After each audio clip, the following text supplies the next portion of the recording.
होना पड़ेगा महाराज समर्पित। जब तक हम स्वयं में विश्वास नहीं रखेंगे, जब तक महाराज विश्वासम फलदायकम, फल की प्राप्ति नहीं होगी। फल की प्राप्ति कब होती है? जब हमें और पक्का विश्वास हो जाता है।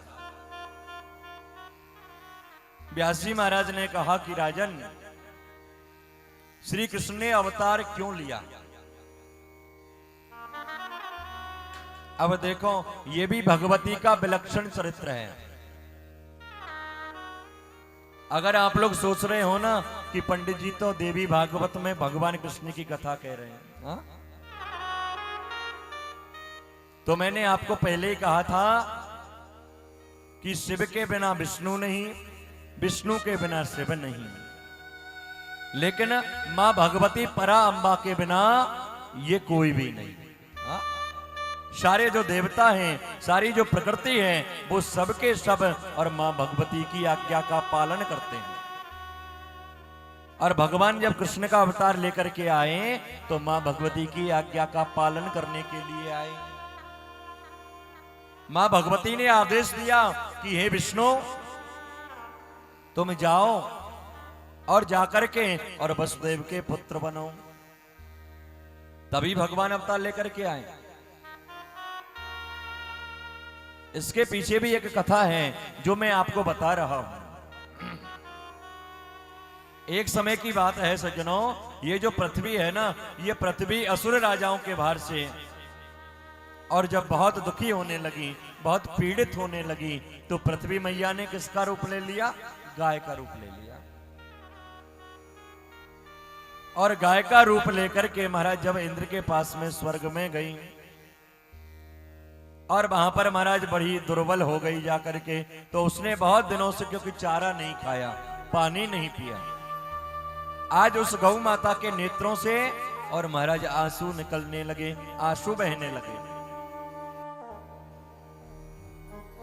और इंद्र के पास में जाकर के जब उसने अपना दुख सुनाया, इंद्र ने कहा, अरे भूदेवी, हे गौ माता, आप इतनी दुखी क्यों हो? मैं अकेला तो आपका दुख दूर नहीं कर सकता। अन्य जो बड़े बड़े देवता हैं ना, हम दोनों मिलकर के उन देवताओं के पास में चलते हैं। आज गोरूपी धरती को अपने साथ में लेकर के भगवान इंद्र और महाराज ब्रह्मा जी के पास में गए। ब्रह्मा जी की स्तुति करी, लेकिन ब्रह्मा भी कुछ नहीं कर पाए। आज ब्रह्मा जी भी उनके साथ में चले और भगवान विष्णु के लोक पहुंच गए। आज भगवान विष्णु से जाकर के जब याचना करी, तो भगवान विष्णु ने भी कह दिया, बोले देखो, मैं भी स्वतंत्र नहीं हूं, हा? मैं भी किसी की आज्ञा का पालन कर रहा हूं, इसलिए मैं भी कुछ नहीं कर सकता। अब तो सभी देवता, ब्रह्मा विष्णु सब मिलकर के भगवान शंकर के पास में गए, और भगवान शंकर से जब निवेदन किया, याचना करी, तो भगवान शिव ने भी महाराज दो टूक मना कर दिया। नहीं नहीं, मैं कुछ नहीं कर सकता, क्योंकि मैं भी किसी की आज्ञा का अनुसरण कर रहा हूं। भगवान विष्णु ने क्या कहा? भगवान विष्णु ने भी देवताओं से यही कहा कि मैं भी किसी की आज्ञा का अनुसरण कर रहा हूं।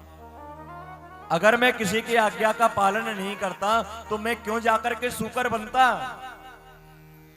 अरे भाई, मेरे बैकुंठ में सब राजपाट है, सब सुविधाएं हैं, इन सुविधाओं को छोड़ करके भला कोई नाले में जाकर के गिरता क्या? लेकिन नहीं नहीं, मुझे आदेश होता है और मैं उनके आदेश का पालन करता हूं। ब्रह्मा भी मां भगवती के आदेश का पालन करते हैं, विष्णु भी, शिव भी, सभी मां भगवती के पालना करते हैं। आज उन्होंने कहा, जो आद्य शक्ति महामाया है वो जैसा चाहती है हम लोग वैसा ही करते हैं। हम सबको उनके अधीन होकर के चलना पड़ता है।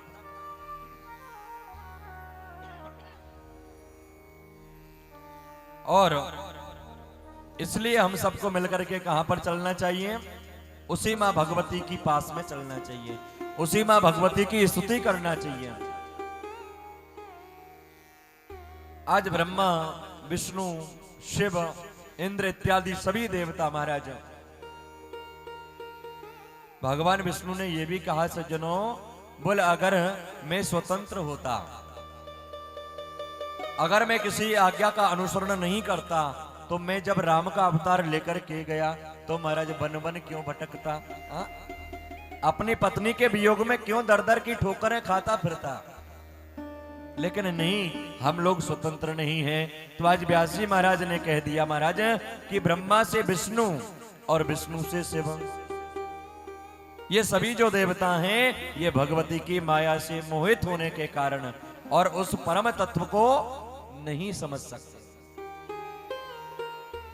ये तो उस महामाया की जो माया है उस माया के अनुरूप कार्य करते हैं। माया के बसवर्ती होकर के जिस प्रकार एक नाट्य कलाकार अपनी उंगलियों पर कठपुतली को नचाता है,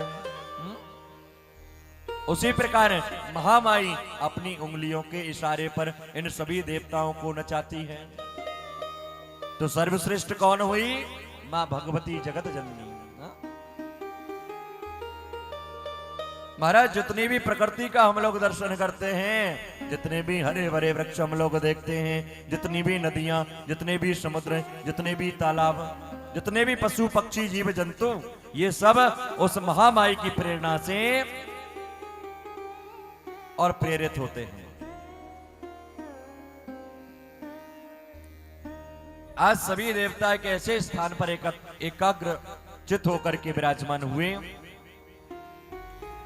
और मां भगवती का स्मरण करने लगे और ऐसी भगवती की स्तुति करने लगे महाराज।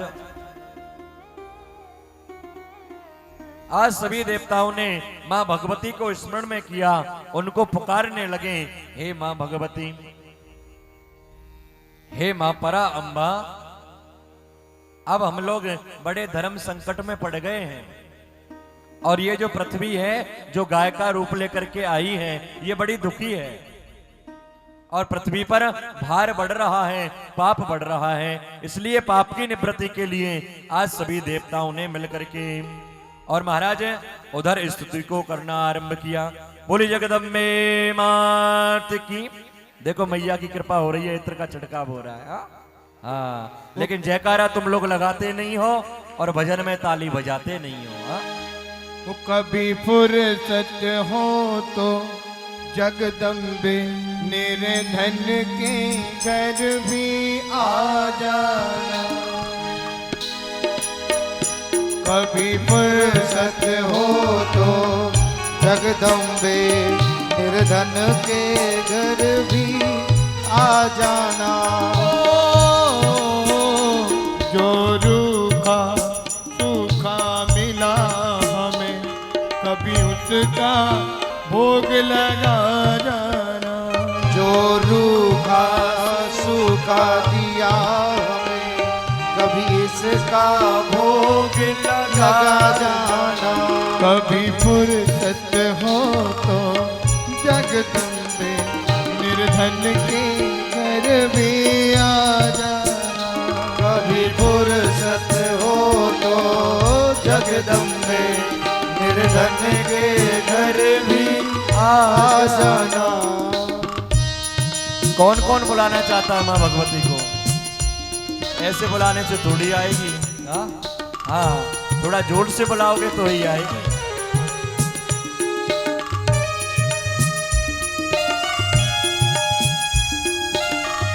जय हो मेरी मां, हे भगवती।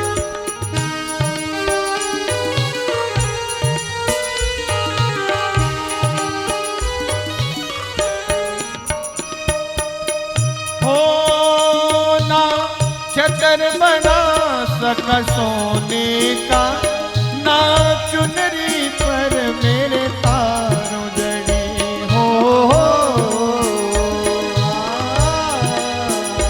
ना छतर बना सका सोने का, ना चुनरी घर मेरे तारों जड़ी। ना बर्फी पेड़ मेवा है माँ, बस श्रद्धा है बिछाए खड़ी।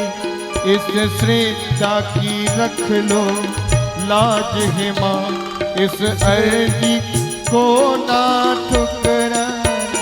कभी फुर्सत हो तो जगदम्बे निर्धन के घर भी आ जाना।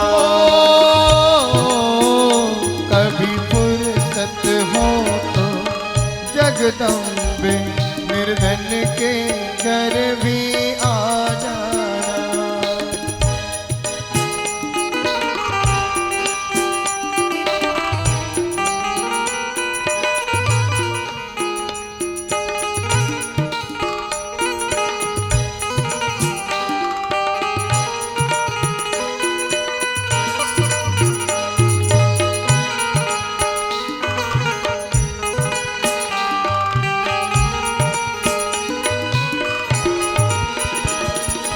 घर के दिए में तेल नहीं, वहाँ जोत जलाऊं मैं कैसे। जिस घर के दिए में तेल नहीं, मैं दीप जलाऊं तो कैसे। मेरा खुद ही बिछौना धरती पर, तेरी चौकी सजाऊं मैं कैसे। घर की बिछौना धरती पर तेरी सेज सजाऊं मैं कैसे। जहाँ मैं बैठा वहीं बैठ के माँ, बच्चों का दिल बहला जाना। जहाँ मैं बैठा वहाँ बैठ के माँ, बच्चों का दिल बहला जाना। तो कभी फुर्सत हो तो जगदम्बे निर्धन के घर भी आ जाना। हे माँ,